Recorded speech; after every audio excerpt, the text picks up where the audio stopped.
11 सितंबर 2024 को दोपहर के करीब 1 बजे यूपी के मुरादाबाद के बिलारी शहर के सैफानी इलाका से पुलिस को एक खबर मिलती है कि यहाँ बैरुआ पुल के नजदीक एक गन्ने के खेत में एक सिर कटी लाश पड़ी है।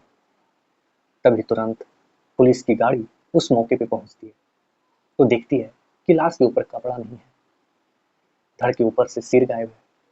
तभी पुलिस इस घटना को आसपास के सभी पुलिस स्टेशन में भेज देते हैं, जिससे पुलिस को पता चलता है कि आज सुबह बिलारी थाना में एक युवक की गैर मौजूदगी या कहीं गुमशुदगी का रिपोर्ट दर्ज कराया जाता है। फिर पुलिस जो शिकायत किए होते हैं उसको उस मौके पे बुलाता है। बुलाने के बाद उस लाश का शिनाख्त हो जाता है। यह लाश बिलारी शहर के गढ़ी रुस्तम नगर के सहसपुर इलाके के सोनू का होता है। सोनू को उसके परिजन उसके कद काठी के आधार पे उसका पहचान कर लेते हैं। सोनू 9 सितंबर के शाम 7 बजे से गायब है, जिसकी पता मृत के रूप में 11 सितंबर के दोपहर को होता है। पुलिस इस केस की छानबीन करना स्टार्ट कर देता है तो पुलिस मृत सोनू के परिजन से पूछते हैं कि क्या इसका कोई इधर उधर प्यार का कोई अफेयर था क्या। तभी सोनू के पिताजी, जिनका नाम वजीर होता है, वो बोलते हैं कि सैफानी इलाका के मेहनाज नाम की एक लड़की से इसका प्रेम प्रसंग चल रहा था और सैफानी इलाका में ही सोनू का ननिहाल भी है। फिर पुलिस तुरंत मेहनाज के घर पे जाती है और वहां से मेहनाज और उसके भाई सद्दाम को पुलिस स्टेशन लेकर चली जाती है। फिर दोनों से जब पुलिस सख्ती से पूछती है तो वह सारा गुनाह कबूल कर लेता है और जिससे इस घटना की खुलासा होता है। यह घटना को खुलासा होते ही पुलिस की और आसपास के लोगों को रूह कांप जाता है। आइए इस घटना को पूरी डिटेल से जानते हैं। नमस्कार, प्रणाम, मैं नीतीश कुमार आज आप लोग के बीच एक क्राइम से जुड़ी एक सच्ची घटना को लेकर आया हूँ, जिसमें प्रेमिका की बदले और बदनामी की भावना ने अपने ही प्रेमी का कत्ल करा दिया। यह घटना है सोनू और मेहनाज नाम की लड़की का। सोनू गढ़ी रुस्तम नगर के सहसपुर ग्राम के रहने वाला है, वहीं मेहनाज सैफानी इलाका की रहने वाली है। सैफानी इलाका में ही सोनू का ननिहाल होता है, जिसके कारण सैफानी में सोनू का आना जाना बना रहता है। आने जाने के दरमियान ही सोनू का मुलाकात मेहनाज नाम की लड़की से हो जाता है। उसके बाद दोनों में दोस्ती होता है, फिर दोनों एक दूसरे से प्यार करने लगते हैं।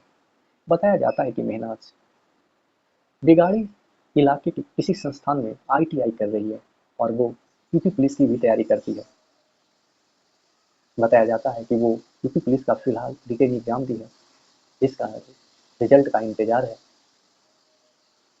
वही प्यार करने के दरमियान एक दिन सोनू ने मेहनाज और अपना दोनों जो निजी फोटो होता है उसको अपने मोबाइल में खींच लिया था और वो उसी फोटो के एवज में मेहनाज से कहीं घूमने जाने को कहता है।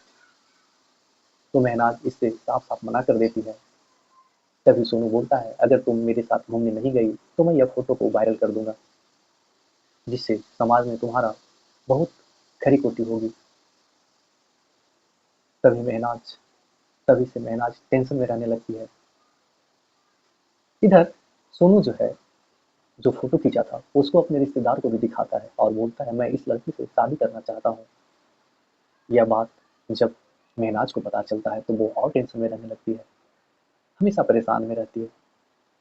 तभी एक दिन मेहनाज के भाई सद्दाम अपनी बहन को रोते हुए देख लेता है। तभी जो सद्दाम होता है अपनी बहन मेहनाज से पूछता है, क्या बात है, तुम क्यों रो रही हो। तभी मेहनाज बोलती है वो सारा जो बात होता है अपने भाई सद्दाम को बताता है, जिससे सद्दाम को बहुत गुस्सा आता है उस सोनू पे। और तभी से दोनों मिलकर ठान लेते हैं कि सोनू को मेरी बहन मेहनाज की जिंदगी से दूर कर देना है। तभी से दोनों भाई बहन प्लान बनाते हैं। उस प्लान में सद्दाम अपने एक दोस्त को भी शामिल कर लेता है, जिसका नाम राजकुमार होता है। वो प्लान के अकॉर्डिंग महनाज 9 सितंबर 2024 के शाम 7 बजे महनाज सोनू को कॉल करती है और उसे बेरुआ पुल के नजदीक मिलने के लिए बुलाती है। एक बताए हुए जगह पे सोनू भी चला जाता है।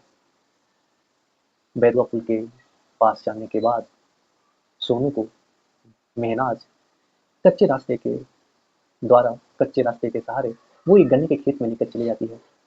वहां पे पहले से ही सद्दाम और उसके दोस्त राजकुमार वहां पे उपस्थित होता है।